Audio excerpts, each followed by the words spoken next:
G'day, I'm Ali Amo, and this is the Lease on Life podcast. I'm not going to lie, I've been looking forward to this episode for quite a while, and I'd like to introduce you to Misti Gaither, a paranormal investigator and psychic medium who hosts Quest on YouTube. This is a show about all things paranormal and true crime. She talks to everyone from law enforcement to other psychic mediums to explore cases and even goes on site. So join me in welcoming Misty. How are you today? I'm doing good. Thank you so much for having me on your show. No worries. I'm very excited because we're talking to New Orleans at the moment. This is something new for me too. Yeah. I'm loving the accent, by the way. And I'm loving yours, so there you go. Well, we always like to start with the psychic side of things by understanding how it is that you came to the knowledge that you have this ability. So what's your story of how that unfolded? Well, when I was younger, I started seeing things that wasn't, normal, and hearing things especially when I would try to go to sleep. I was probably about 6, 7, 8, something like that. And I would do the typical go run into my parents' bedroom and mom, because I would be so scared because I would feel people like wanting to and hear what I was thinking were people wanting to talk to me and coming in my room. I would see them and it would freak me out. So the religion that I was at that time and raised in, you didn't do stuff like that. It was considered evil or of the devil. And, so I always say I learned to shut up. And so I learned to keep it inside. And as I got older, I would still see things and hear things occasionally, but I learned to push it aside. Actually, it was about 5 years ago. I met Carrie Roy, known as the New Orleans psychic medium, and she's on some TV shows. I had asked my wife if she wanted to know what I wanted for my birthday, and I said, a reading with Carrie Roy, of course. So never had met Carrie. I'd only had heard about her. So as I walk in her office to have my reading, we just look at each other and she's like, "Do you know that you have the gift?" And I looked at her and I'm like, "I guess. Yeah." I didn't really know. I didn't really research it or anything. I knew I had something, but I didn't really surf the web over it. And so from that moment, we actually became best friends, and she mentored me. And now I'm very comfortable with it. I don't have that kind of stigma feeling about it, because maybe some of your listeners may know, or even you may know, like when you're raised religious or in a certain way, it stays with you. Even now, even though I'm not that religion and hadn't been for a very long time, there are still aspects of it that stays with you. But I've learned to accept my gift. And the most important thing is, when you have a gift, is to share it with others. And so that's what I try to do. What can I do to give peace to not only the living, but the dead also? I have 5 million questions going down that avenue, but because you have this unique combination that I personally haven't come across before, where it's paranormal stuff and psychic mediumship, then true crime as well. It's a very unique blend. So part of me mostly wants to understand how those two or all those avenues combine together. So how did you get into the paranormal side of it and then true crime as well? Well, I got in the paranormal because I always enjoyed watching the ghost shows and paranormal shows, and I was like, I'd like to do that. And then one day I was like, you know what, I'm going to do it. So I started with Carrie. We would go and investigate together and use both of our gifts and find some things out. It was like, this is what I've been called to do. And I just enjoy it so much. When people ask me for readings or schedule readings with me or whatever, to me, that's one of the highest compliments that you can pay someone.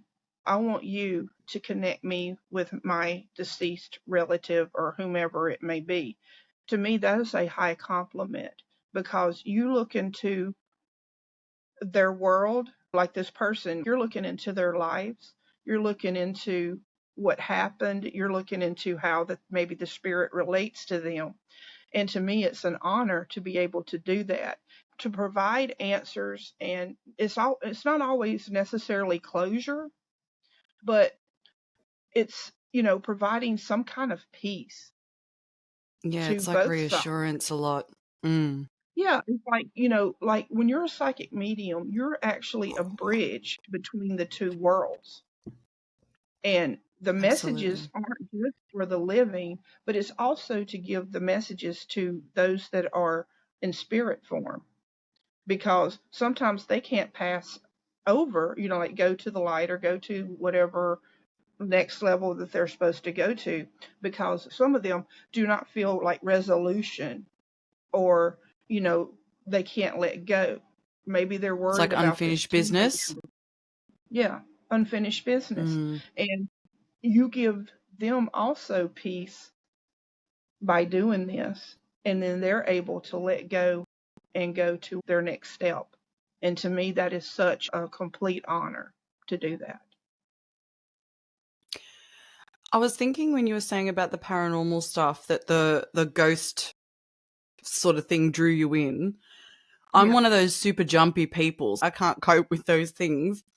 But right, having the abilities that you have would be massively beneficial because you would feel things, see things, hear things whilst things were happening and you go looking for it, correct? correct. Yeah. So what's the Like when, experience like for you? like just normal day life, not just like when I'm doing an investigation, just normal life. Is it every single time in the world? No, it's not. But, I can walk into a place, like one of my friends just bought a new home, and I'm doing a little walkthrough, and there was one room, and I just got that feeling where it's a little bit more, and I didn't feel like it was evil or anything like that or bad, but I knew something was different in this room. And so I asked her, "Have you had your house cleansed yet?" And she's like, "No, not yet." And I said, "Oh, just to let you know, not to worry you or scare you, because it's nothing like that, but there's a little extra going on in this room." She said, "Oh, wow, there's actually was a fire in here and someone died in that room." Wow. And I was like, "Ooh, okay." But, like on the investigations, I can tell when the spirit comes in the room. I can tell you, if it's good or bad. Everything is How not can you demonic. tell? I don't How know. can you It's a tell? knowing. It's a knowing. Do It's you like, it's hard to okay. describe. It's like, like I said, like, like when you hang out with somebody, like a friend, and how they're going to act. Like if they have too much to drink or whatever the situation is, you have a knowing. And that's what it is. I know when a spirit is approaching, I know if it's good or bad. And I can normally almost all the time tell if it's a male or a female spirit. Okay. And sometimes, not all the time, I may get a name or an initial of the person. Are you hearing that from their voice or is it more like a knowing A knowing. when you get And names the and things? Yeah, it's not like a voice from God comes down and says, the person's name is Jeff. It's not that way with me. It may be that way with other people, but with me, it's like I don't see the spirit like I'm looking at you. I don't see it like that. It's in my mind's eye, Okay. you know, or it'll be a flash of the name, or just like through my mind. It is sounds weird, but that's how it works for me. And it'll flash, like it'll just whoop through my mind. And if you are meditating, and if you, like me, I don't want to know is about a location or anything when I go into it, because that way what you get is what is there. You don't have that. Well, maybe that's that person that I read that died 80 years ago that's in here. For instance, like I just told you about that house. I didn't know anything going into that house, but I still had that feeling that something was different about that room. So it's like that. You have to be in tune with your own self, because I've had it before, like my chest will start hurting, and I'm like, okay, they had a heart attack or bad headache, they had an aneurysm or something, and you have to know what's going on with yourself before you can truly do something like that. For the first time that you experience the chest pain, for example, you're trying to rationalize what this experience could be and make a connection. Do you get confirmation when you're on the right track, or is it kind of just you feel you've got to learn to interpret yourself and it could be this, could be that kind of thing? Yes and no. I do a walkthrough first of whenever I'm investigating, and just like go into every room, maybe check out the closets or whatever, especially if I'm doing a house cleansing. Like I'm going around and I'm like, okay, well, this room feels kind of, I call it icky. And, let's start here. And it's just, to put it in words sometimes is hard. The Yeah. experience isn't easy to try and express, because a lot of it is very internal, and over time you've gotten more confident in reading and interpreting what's going on inside you. And because for you, it is very much an internal thing. Some people, it's always very external. It's voices on the outside, visions on the outside. It's almost like something you can communicate with completely externally. When it's internal, it's hard to describe. So I understand. About the confirmation, like when I've given, Mm. like I give readings, especially when I first started out doing it, it's kind of nervous because you don't want to be doubted. You're like, okay, I'm doing this, I have this gift, and what if nothing comes through? What if I'm not correct? And you have all this going through your mind, and you have to be sure, you have to be confident in what you say. And so you sit down with someone and you're across from them, and you're like, okay, I have this man coming forth. His name is James. Okay. And this happened before, they kind of look at you like, I don't know anybody named James. And I'm like, oh, yes, there's a male. I can describe them to them. James is 5'8". If they say no, but I am confident in what I'm saying, I say, you know what? Let's put that on a shelf. Okay. And you get back with me once you figure it out. And 9 times out of 10, they'll get back with me and say, oh, that was my Uncle James who died. I forgot, because they're nervous. Sometimes they get hyper focused on, I want to hear from my grandmother or whomever. And you bring someone else because you can't control. When you're given a reading, you can't control who shows up. I've had before a high school friend that shown up that had died like when they were in high school, and they're not thinking because it's been 25, 30 years ago. There's things that's confirmed during the reading, and there's things that are confirmed after the reading too. I'm sorry, my dog is like The barking. dog is dogging. That's okay. My cat was catting last time I did an ep, so it's okay. um, What I'm curious about when it comes to the readings that you've done, what's something that you find frequently comes up from the people that have passed that want to communicate? What's the substance behind a lot of the reason they come to connect? You talking about like commonality between like the readings that I do? Yeah, Like, have you found people that have passed often want to communicate specific sort of things that you find keep coming up? Or is it just this array of things? that's a great question. And the answer is yes. What I have found, especially from the spirits that are wanting to communicate, they're all about positivity. And if it's something that happened between the relationship, like I've had before, like parents, like a dad come through, and he had been Mm, such a butt to the son, okay? mm, Wanting forgiveness, I'm sorry, or a mm, mom that comes through and say, I love you. I'm sorry, maybe I didn't always show it correctly, but I love you, and I'm so proud of what you're doing now. Um, it's beautiful because it's like making amends. And it helps when you get that message, especially if you had a rough time with your parents or whomever, and you get that, mm. can you forgive me? I'm sorry for being that way. the look on people's faces is just like it's such a relief.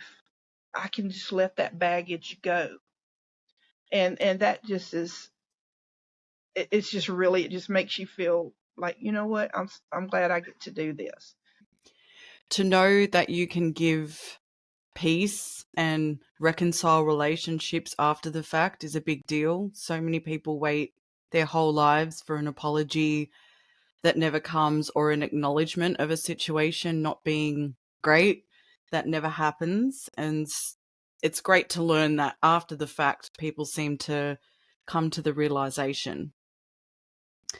Yeah. I was once apologized to through a medium by my grandfather, who apologized for how I was raised because he watched the impact of him as a parent come through his son, my dad, and then watched how my dad was with me, and he was apologizing because he felt responsible. And I thought, wow, that's pretty major. But it brought me a That is. sense of peace and understanding.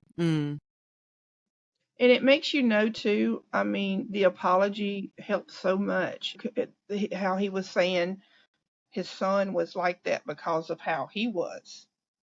And it maybe it doesn't make it easier for what happened to you, but you can maybe understand a little bit more of why that it happened. And a lot of times people just want to know why. Why did you do this? Why did you act Mm, this way? And to have those answers. And because when somebody dies, if you don't believe, that's it for you. You don't have answers. Like if you don't believe that way. Because if you believe someone dies, that's it.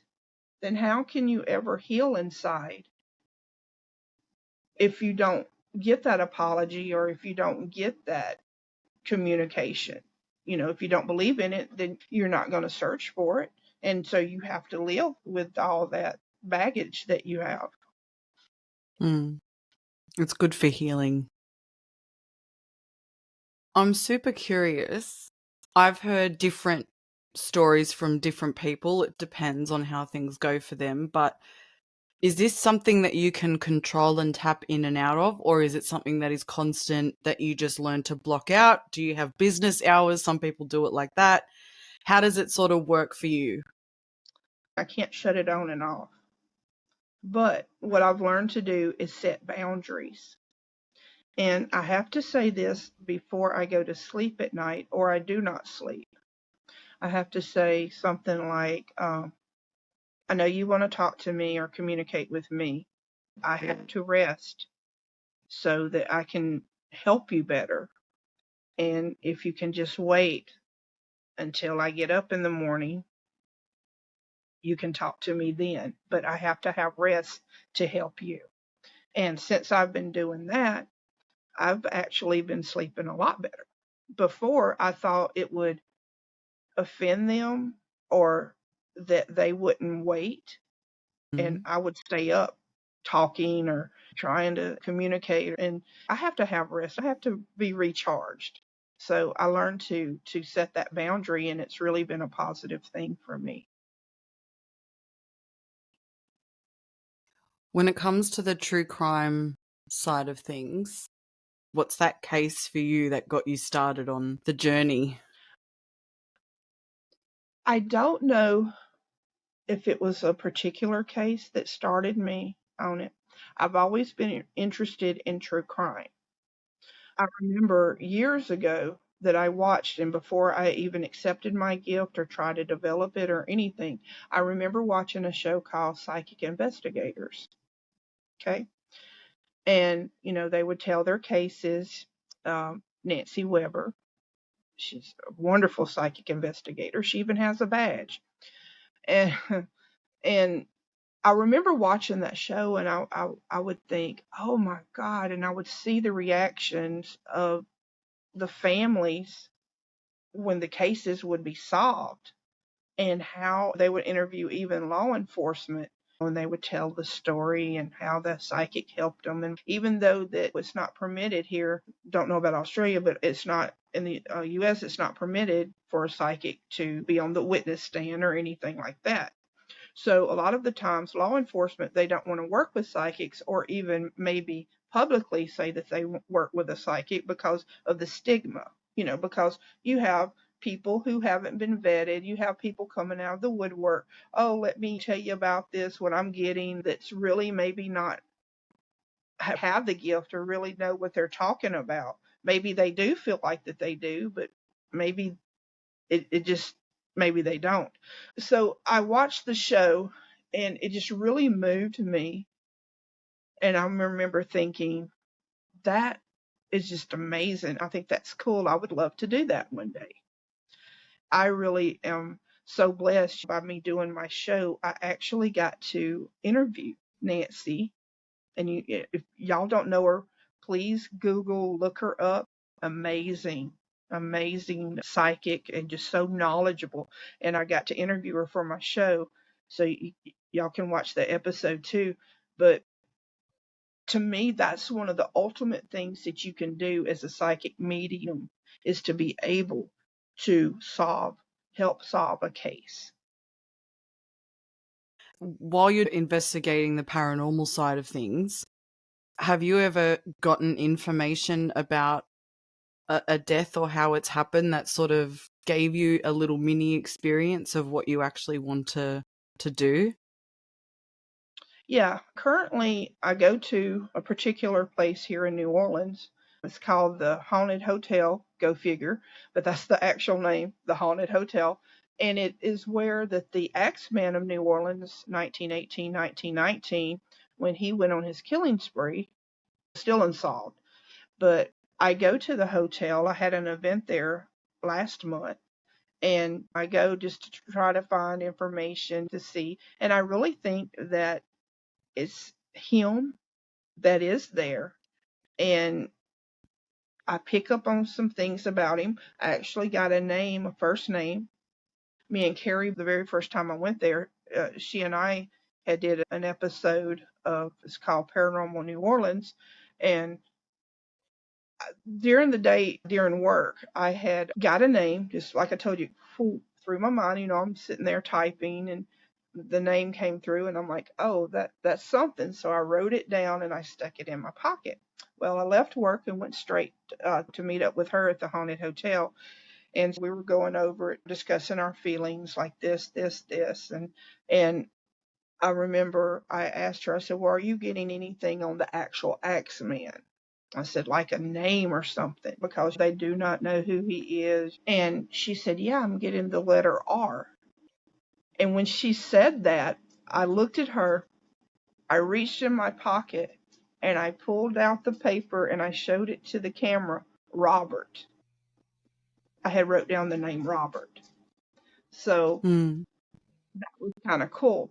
Well, at event that I had an investigation, like 3-day lockdown at the hotel, and people come and then they stayed during the time. And so we did like the spirit box and stuff, that you could communicate. And the name Robert kept coming through the box. Coincidence? I don't know. I don't believe in coincidences. But like you said, like validation, confirmation of things. And I was like, when it came through, I was like, oh wow, I thought that was kind of cool that it did come, 4 years from doing that episode, was saying Robert on the spirit box.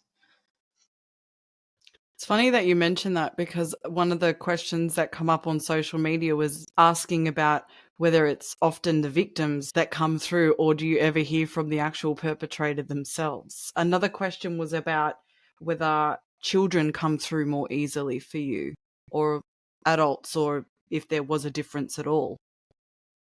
Yes, but the thing is, especially when you're investigating and you say about children, you have to be careful, because lots of times it's a disguise. I'm not somebody that goes around thinking everything is evil, everything's a demonic. It's easy, because of TV or whatever, for us to think that. But it is true that there are bad spirits. I always say this: how you were in life is how you're going to be in death. Okay? If you were Okay. a butt during life, When you die, you're automatically not going to be Miss Sunshine and Roses and laughter, and you're just not. You're going to be that Mm. butt. So you have a child and you're thinking, oh, it's just little Nancy or whomever, so cute, this.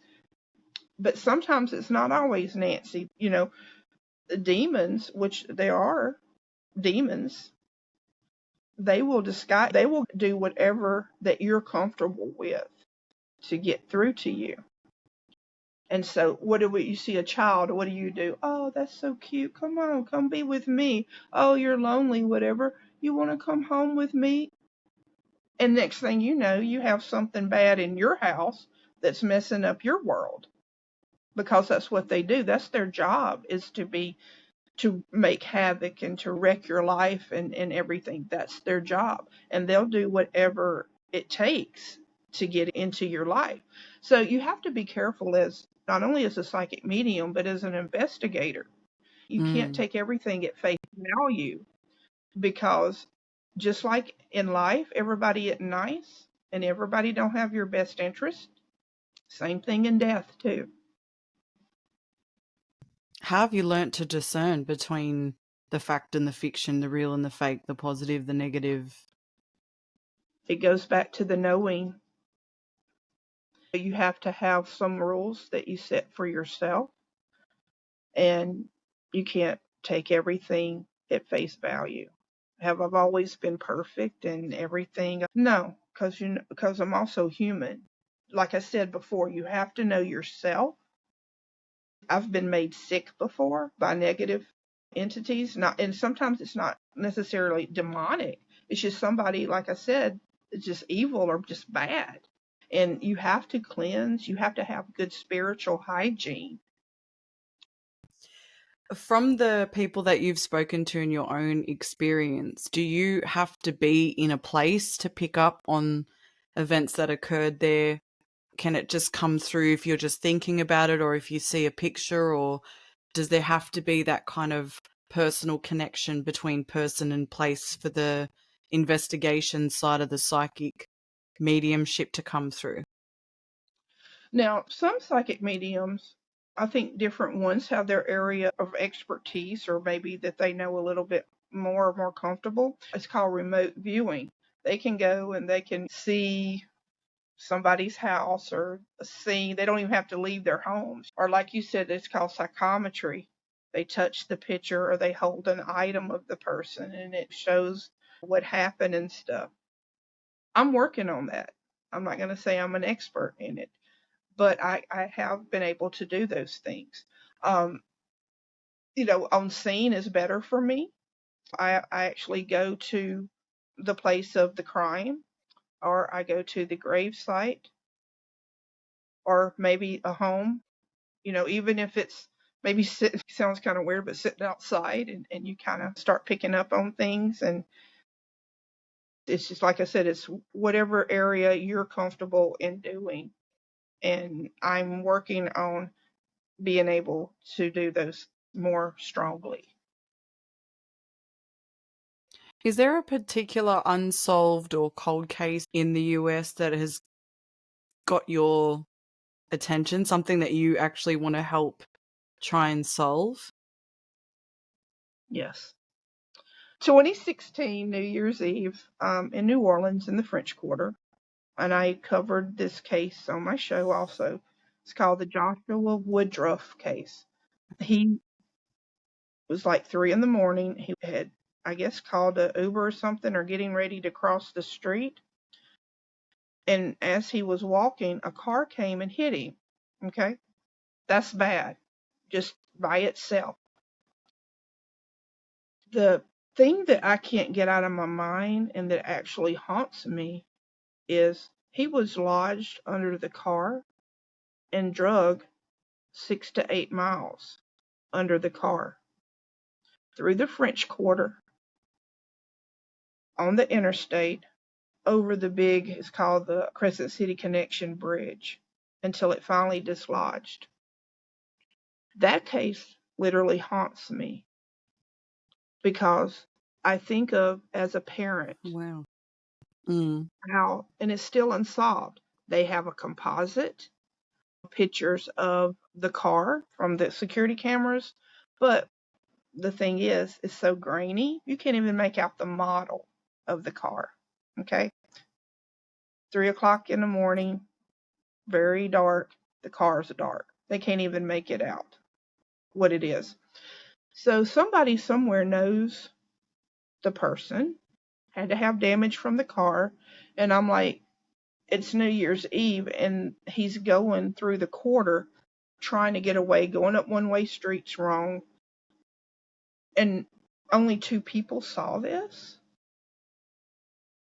No, it has to be something more. So that is one of the cases that really sticks with me and that I'm currently working on to see if I'm able to give a little piece or two to law enforcement that would help things. I mean, that's been 8 years.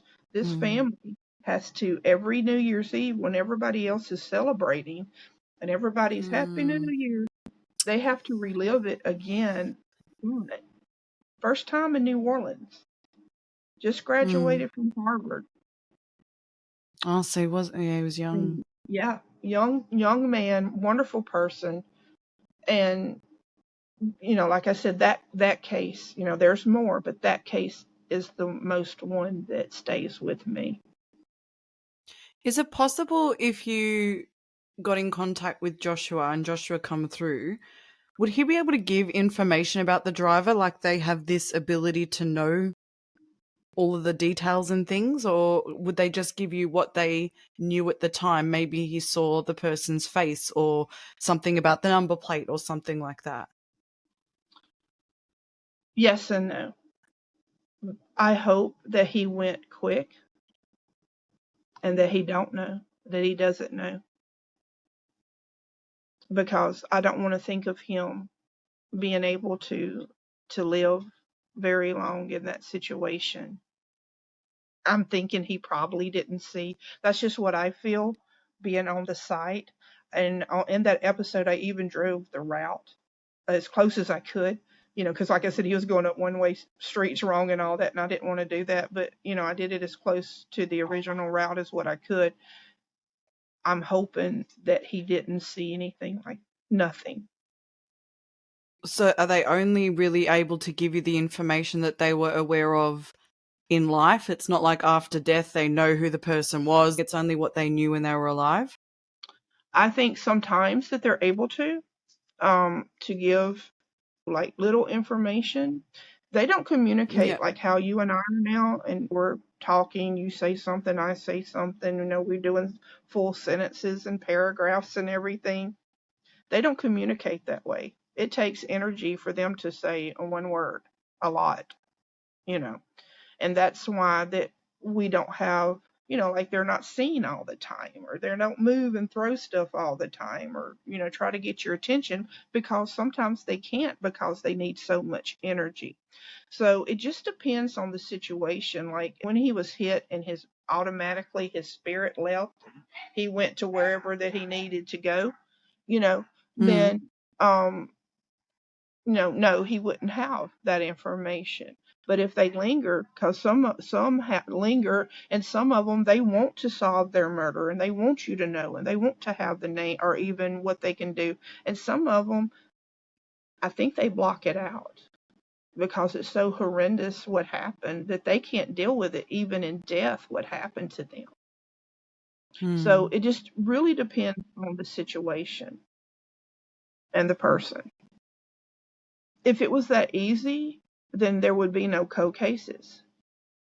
Like if the spirit could tell you, okay, John Smith or whomever shot me with a 9mm. He lived at blah, blah address. There would be no cold cases. It is not that simple. Do you see a future where using medium skills and abilities is more mainstream with law enforcement and solving cases? Is that the future you're trying to work towards?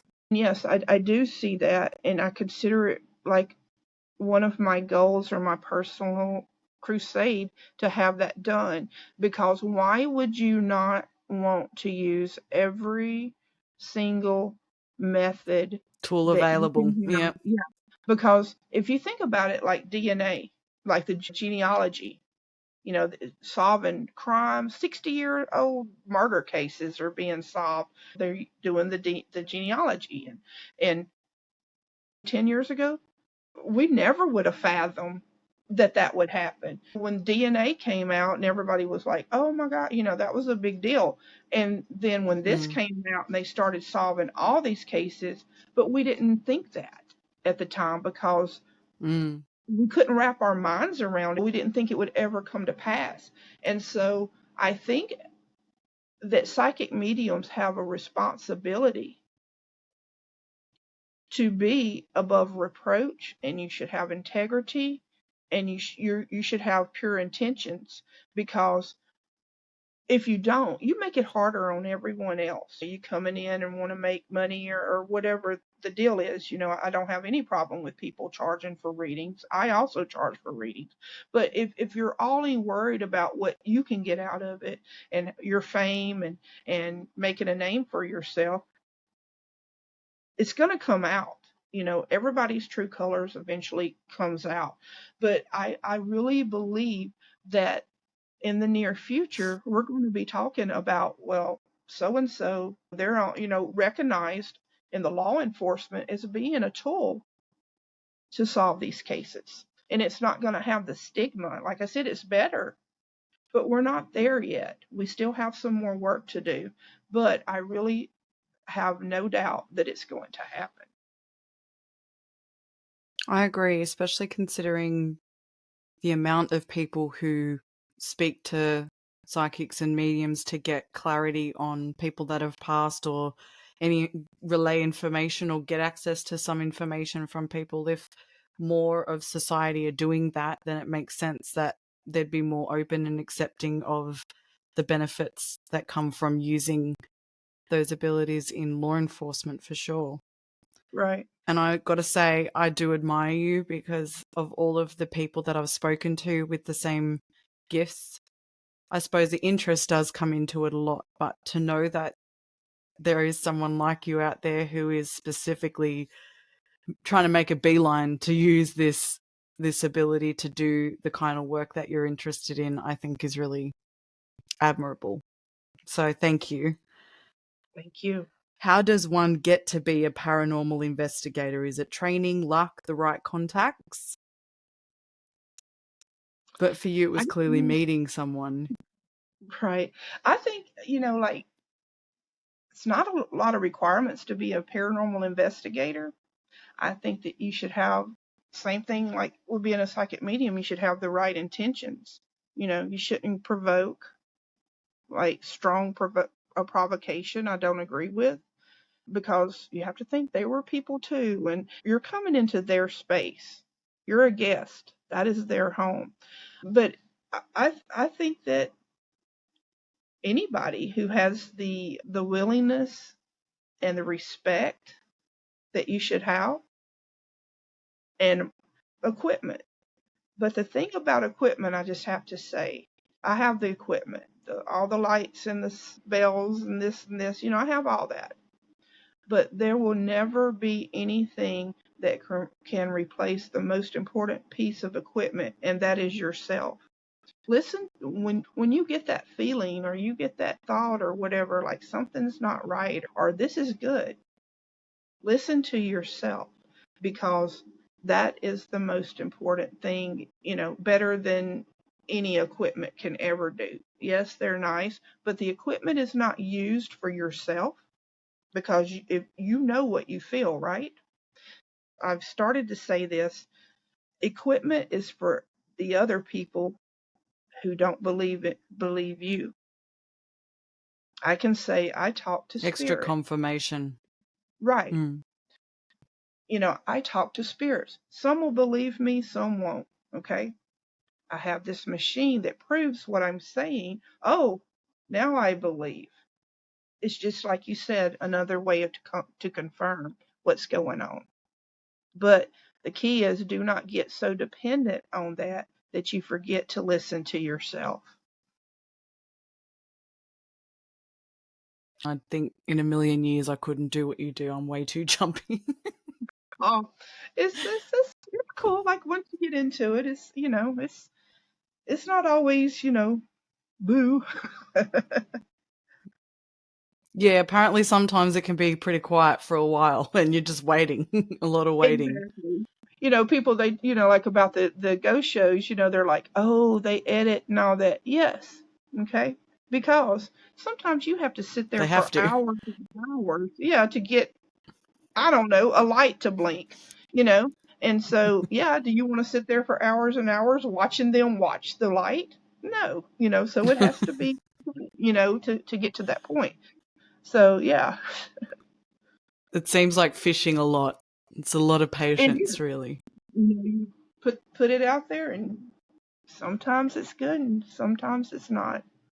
But I think that's what the hunt part is. It keeps you going because you want to find that the next light or the next EVP or the next whatever. You just keep going on that part. Thrill of the chase. Yeah, exactly. Exactly. So, thanks for being here with us for this ep. New ones will come out to you every other Thursday. If you'd like to connect with Misty yourself, you can check out her socials. All the links will be in the show notes, as will her YouTube channel Quest and her email address if you'd like to get in contact with her for a personal one-on-one reading. As always, take it easy, people, and you'll hear from me soon.